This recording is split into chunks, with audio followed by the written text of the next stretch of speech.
प्रेक्षकांनो नमस्कार. आपण पाहता मंडल न्यूज चॅनल आणि मंडल न्यूज चॅनल मध्ये आज आलेले आहेत शैलेश जिगवई, जे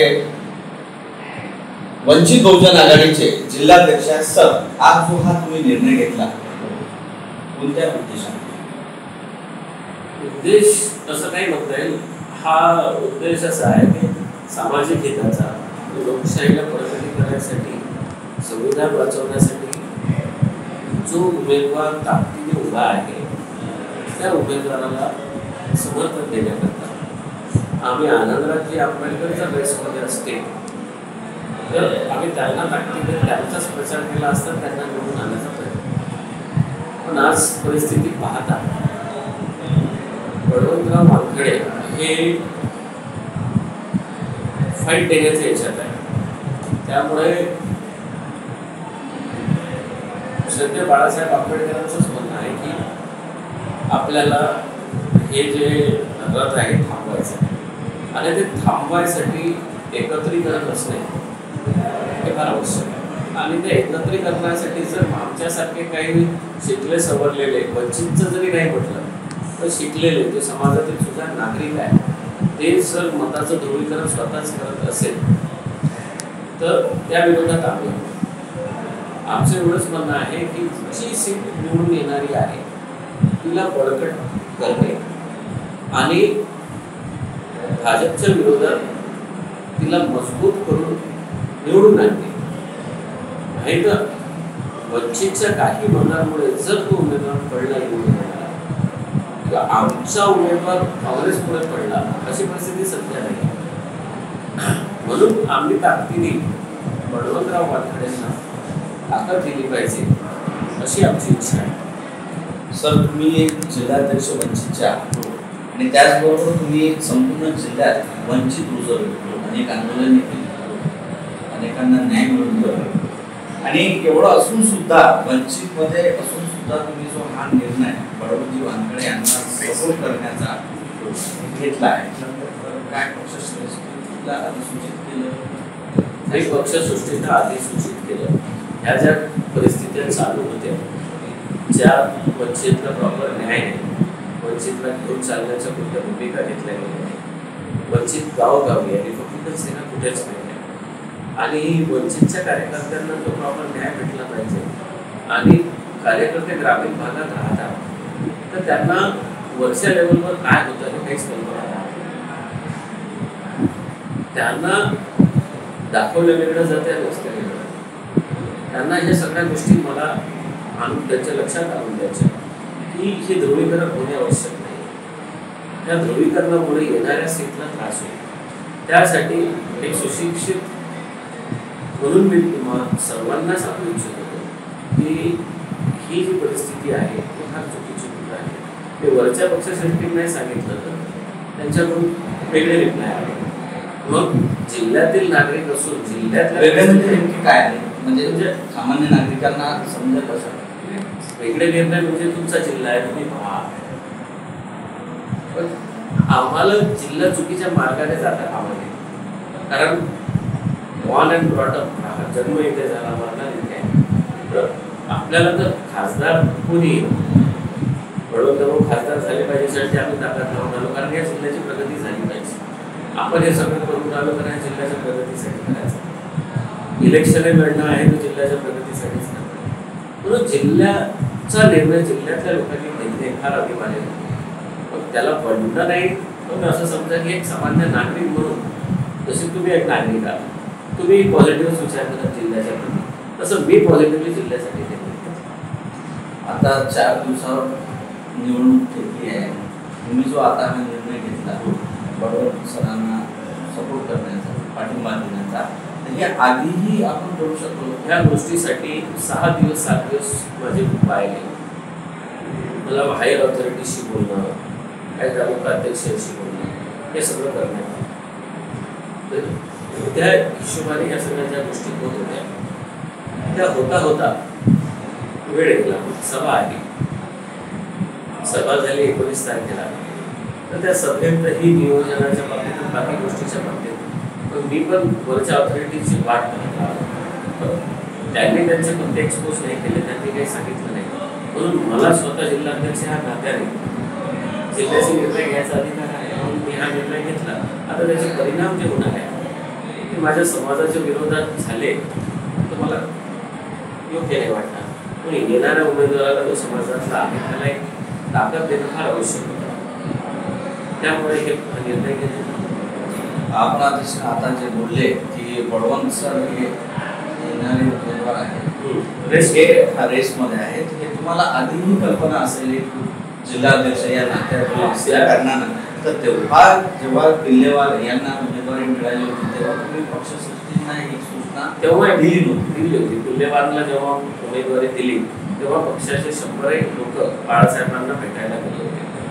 तर त्यावेळेसही बदल होणार होता, कारण आम्हाला उमेदवार लोकलचा पाहिजे होता. आताही परिस्थिती अशी होती की आम्ही ते पिल्लेवार नाही दिली तर आम्ही थोडे आनंदी होतो की आंबेडकरांना उमेदवारी दिली. आम्ही आंबेडकरांसाठी फॉर आहे. आम्हाला असं वाटतं की आनंदरावजी आंबेडकर निवडून यायला पाहिजे.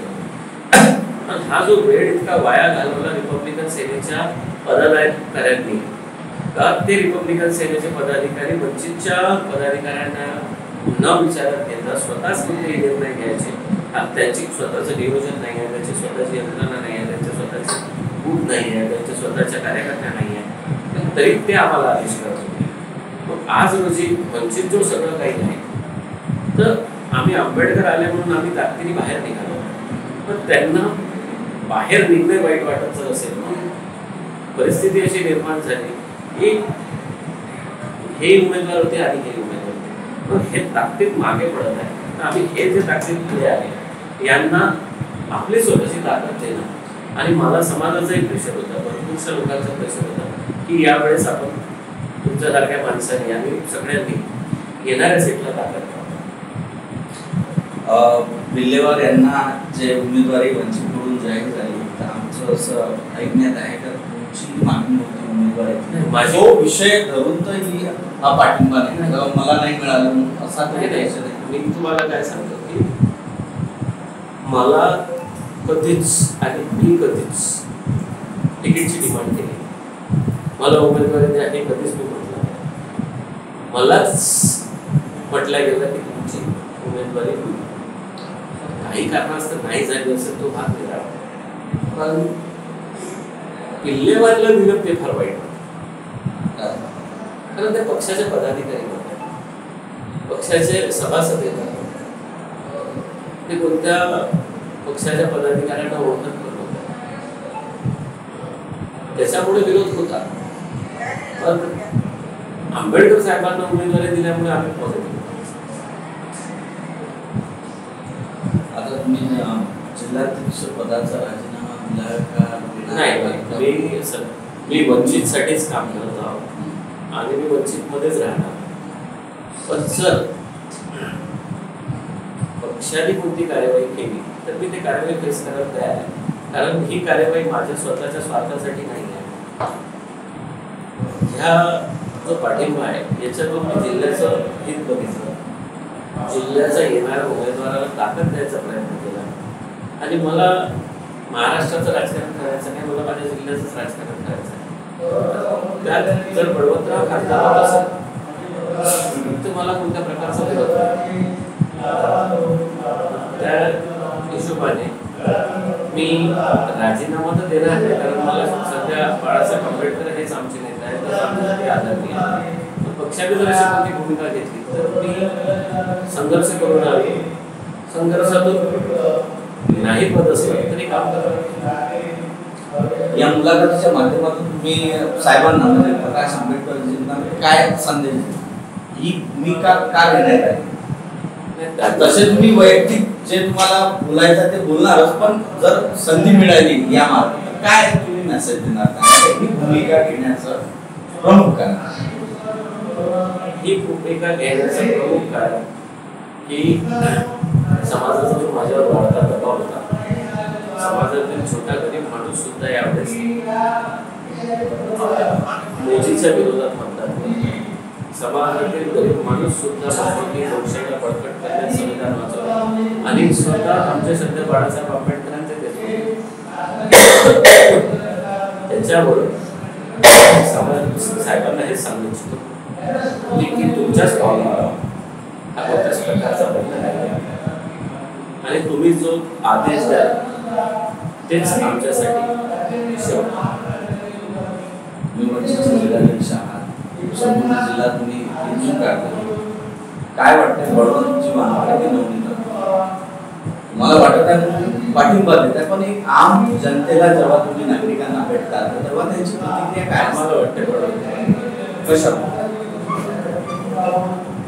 शेतकऱ्याला गरीब माणूस आहे, शेतकरी आहे आणि तळागाळातील लोकांचं म्हणणं असं आहे की यावेळेस आपल्याला परिवर्तन करायचं आहे.